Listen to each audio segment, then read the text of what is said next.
प्यारे बच्चों, आज class 9th maths worksheet number 73 chapter number 7 त्रिभुज की पिछली वर्कशीट की पुनरावृत्ति से संबंधित क्वेश्चन यहाँ दिए गए हैं और इस वर्कशीट में वर्कशीट नंबर 25, 26 और 27 की पुनरावृत्ति कराई गई, उस पर आधारित क्वेश्चन है। तो सबसे पहला क्वेश्चन है कि किसी त्रिभुज के एक शीर्ष को उसकी सम्मुख भुजा के मध्य बिंदु से मिलाने वाले रेखाखंड को त्रिभुज की कहते हैं। अब हम इसको थोड़ा सा डीप में समझाने की कोशिश करें कि ऐसी कौन सी रेखा है जिसको हम समझाने की कोशिश करते हैं कि वो रेखा कौन सी है। तो सबसे पहले हम एक कोई त्रिभुज बनाते हैं और त्रिभुज में ये देखते हैं कि ये त्रिभुज ए बी सी है। तो यहाँ ए से यदि हम एक रेखाखंड मिलाएं और बी सी के मध्य बिंदु को मिला रहे हैं तो ये जो रेखा होगी ए डी वो क्या होगी। इस ए डी रेखाखंड को हम माध्यिका कहते हैं। जैसा कि फर्स्ट क्वेश्चन में फिल इन द ब्लैंक्स खाली स्थान को पूर्ति करने के लिए कहा गया कि रिक्त स्थान भरो।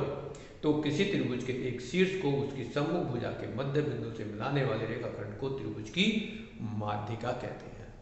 तो इस रेखाखंड का नाम माध्यिका होगा और पहले क्वेश्चन का आंसर माध्यिका होगा। ऐसे ही दूसरा क्वेश्चन है कि एक त्रिभुज जिसकी दो भुजा माप में समान हो त्रिभुज कहलाता है। अब यदि मान लें कि एक यही त्रिभुज हम ले लें और कह दें कि ये भुजा इसके बराबर है और हम कह दें कि ये दो भुजा एक त्रिभुज की बराबर है, तो इसकी जब दो भुजा बराबर है तो उसको हम समद्विबाहु त्रिभुज कहते हैं। क्या कहते हैं? समद्विबाहु त्रिभुज। जैसा कि दूसरे क्वेश्चन का आंसर है समद्विबाहु त्रिभुज जिसकी दो भुजा बराबर होती है उसे समद्विबाहु त्रिभुज कहते हैं। नंबर 3 क्वेश्चन में कहा गया कि किसी भी समकोण त्रिभुज में सबसे लंबी भुजा क्या होगी। यदि हम यहाँ एक समकोण त्रिभुज बना लें और इसमें देखें कि सबसे बड़ी भुजा ये है, ये सबसे बड़ी भुजा है, तो इस भुजा को क्या कहते हैं? इसे हम कर्ण कहते हैं। तो ये भुजा कर्ण हो गई और ये समकोण त्रिभुज की सबसे बड़ी भुजा जो होती है उसको हम कर्ण कहते हैं। तो तीसरे क्वेश्चन का आंसर हो गया कर्ण।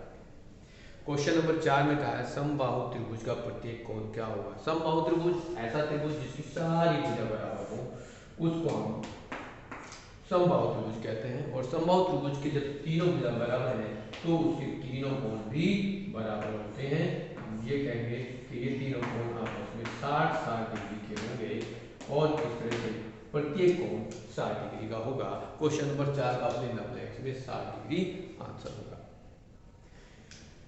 इस तरह से पहले fill in the blanks question हो गए। क्वेश्चन नंबर 5 से 8 में सही उत्तर का चयन कीजिए के लिए कहा गया है। उसमें क्या गया, एक समकोण त्रिभुज एबीसी में यदि कोण बी 90 डिग्री का है तब निम्नलिखित में से कौन सा कथन सत्य होगा।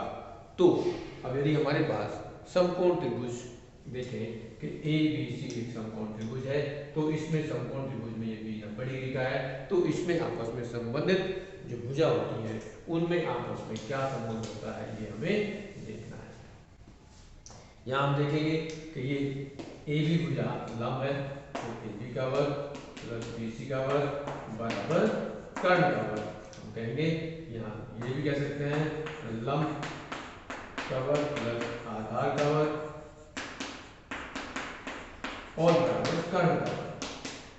तो यहाँ इस तरह से भी कह सकते हैं कि ये कर्ण का वर्ग होगा।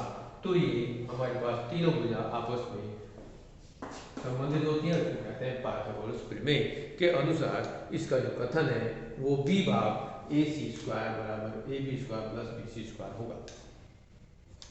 क्वेश्चन नंबर 6 में कहा गया एक त्रिभुज में अधिकतम कितने शीर्ष होते हैं। तो किसी भी त्रिभुज में देखोगे, इस त्रिभुज में देखो, इस त्रिभुज में देखो, शीर्ष 1 2 3 1 2 3, तो सभी त्रिभुजों में शीर्षों की संख्या 3 होती है। ऐसे ही क्वेश्चन नंबर 7 को देखेंगे, यहाँ पर आंसर 3 आ गया, सी भाग है। क्वेश्चन नंबर 7 में देखेंगे तो एक समकोण त्रिभुज एबीसी में यदि कोण बी 90 डिग्री है, बीसी 3 सेंटीमीटर है और एसी 5 सेंटीमीटर है तब भुजा ए बी की लंबाई ज्ञात करो। तो इसी त्रिभुज में देख लेंगे कि यदि ये समकोण त्रिभुज है इसमें कहते हैं 3 सेंटीमीटर और ये कहते हैं 5 सेंटीमीटर। तो पाइथागोरस थ्योरम से इसको निकाल सकते हो लंब का। तो ए बी का वर्ग निकालना है, तो ए बी का लंब या ए बी को निकालना है, तो ए बी का वर्ग प्लस बी सी का वर्ग, 4 का वर्ग सॉरी 3 का वर्ग बराबर 5 का। अब यहाँ ए बी यदि हमें निकालना है, ए बी स्क्वायर, ये 5 25 और 3 9 बराबर 16 होगा। और ए बी यदि हम करेंगे तो ए बी हो जाएगा 16 का रूट और 16 का रूट बराबर 4 सेंटीमीटर। तो इसकी जो क्वेश्चन नंबर 7 की जो आंसर है वो 4 सेंटीमीटर होगा। इसमें से क्वेश्चन नंबर 8 में कहा गया यदि एक त्रिभुज में हम एक शीर्ष को उसकी सम्मुख भुजा पर किसी ऐसे बिंदु पर मिलाएं जो उस बिंदु भुजा पर 1:1 में विभाजित करे, तब उस रेखाखंड का विशेष नाम क्या होता है। सेम इस त्रिभुज को देखेंगे कि यदि हम कहें कि ये एक शीर्ष बिंदु से ए से इस बिंदु को बराबर बराबर बांटते हैं, 1:1 में बांटेंगे, तो ये माध्यिका कहलाएगी। तो यहाँ इसका नाम विशेष हो गया माध्यिका। क्वेश्चन नंबर 9 की बात करें तो 9 में कहा गया है कि प्रत्येक आकृति में x का मान ज्ञात करो। तो एक त्रिभुज हमारे पास ये दिया गया कि ये देखेंगे, तो इसमें कहा गया कि ये x यहाँ पर और ये 2 भुजा बराबर, ये 90 डिग्री का कोण है। तो हमें जब भुजा बराबर है तो उनके समूह कोण भी बराबर होते हैं। यदि ये 90 डिग्री है तो इन दोनों कोणों का मान आपस में बराबर होगा। तो त्रिभुज के तीनों कोणों का 180 होता है। यदि हम पता करेंगे तो यहाँ से हम देखेंगे कि ये कोण चाहे वो ए बी हम सी कह दें, ये x है तो ये भी x होगा। जो किसी भी त्रिभुज की 2 भुजा बराबर है तो उनके समूह कोण भी बराबर होंगे। तो यहाँ x प्लस 90 डिग्री बराबर 180 डिग्री कर सकते हैं, और यहाँ 2x बराबर 180 माइनस 90 कर दें, 2x का मान आ गया 90 डिग्री और x का मान आ गया 45 डिग्री। तो पहले नए क्वेश्चन का पहला भाग जो है उसमें 45 डिग्री इसका आंसर आ जाता है। दूसरे क्वेश्चन की बात करेंगे तो उसमें आपको कहा गया है कि ये 2 भुजा बराबर है और उसमें समूह कोण, ये 2 भुजा बराबर है और एक कोण 40 डिग्री है, तो ये कोण भी 40 डिग्री होगा। जब किसी भी त्रिभुज की 2 भुजा बराबर है तो उनके संगत कोण भी बराबर होते हैं। तीसरे भाग में कहा गया है कि एक कोण समकोण त्रिभुज है, समकोण त्रिभुज में ये कहा गया है कि ये x है, ये x है, ये 90 डिग्री है। यदि ये कोण 45 डिग्री है तो अब ये भुजा इसके बराबर है तो फिर ये इसके बराबर होगा, तो ये भी ये मान भी 45 डिग्री होगा। तो यहाँ इसका तीसरे क्वेश्चन का आंसर है वो भी 45 है और ये हो जाएगा 90 डिग्री, क्योंकि 2 भुजा बराबर है, सम्मुख कोण बराबर होंगे, तीसरा कोण 90 डिग्री होगा। तो तीसरे क्वेश्चन का आंसर 90 डिग्री होगा। और चौथा भाग जो है उसमें क्या गया कि इसके एक कोण जो दिया है कि ये मान यहाँ कहा कि ये कोण 100 डिग्री है, ये 100 डिग्री है, ये x है और ये दोनों भुजा बराबर तो ये भी x होगा, और x प्लस x देखेंगे तो ये आपके पास x प्लस x प्लस 100 बराबर 180 हो गया। 2x बराबर 180 माइनस 100 करेंगे, 2x बराबर 80 करेंगे और x का मान यहाँ पर 40 डिग्री होगा, तो ये बराबर 40 डिग्री। इस तरह से क्वेश्चन नंबर 9 कंप्लीट हो जाता है। क्वेश्चन नंबर 10 की बात करेंगे तो उसमें हमें कुछ और करने के लिए कहा गया है। क्वेश्चन नंबर 10 आपका है क्या? क्वेश्चन नंबर 10 में कहा गया है कि यदि किसी समकोण त्रिभुज एक PQR त्रिभुज है जिसमें समकोण Q है।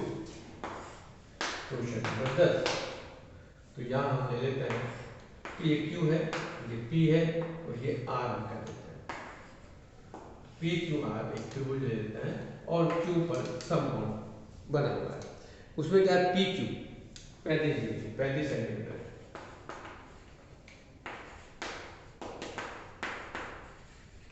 और QR PR 37।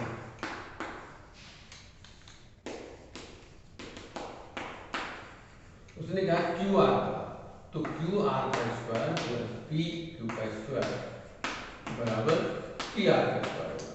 यदि हम QR निकालना चाहते हैं तो QR square plus P R हमने पी क्यू जो है वो 35 का वर्ग है और ये 37 का वर्ग है। यदि हम क्यू आर स्क्वायर करेंगे तो 35 का वर्ग माइनस 35 का वर्ग कर दें तो ये आएगा 37 प्लस 35 और दूसरे में 37 माइनस 35 कर दें तो इसमें एक प्रॉपर्टी अप्लाई करेंगे a plus B into A minus B किसके बराबर है B square minus B square के बराबर ये है। तो कंप्यूट करेंगे तो यहाँ इसको जोड़ देंगे तो ये आएगा 72 और ये इसको माइनस करके 2 आएगा। ऐसे ही यदि हम आगे लिखें तो ये क्यू आर स्क्वायर होगा वो अब यदि इसको गुणा करते हैं तो ये हम लिख सकते हैं 6 गुना 6 गुना 2 गुना 2 मतलब क्यू आर का जो मान आएगा वो रूट 6 गुना 6 गुना 2 गुना 2 मतलब 6 गुना 2 गुना 12 होगा। तो ये क्वेश्चन नंबर आपका था 10वां, इसका आंसर भी आपका हो गया। इस तरह से आपकी वर्कशीट नंबर 73 कंप्लीट होती है। आप अपनी बुक में इसको कंप्लीट कर लेंगे। इस तरह से आपके सारे क्वेश्चंस वर्कशीट के पूरे हो जाते हैं।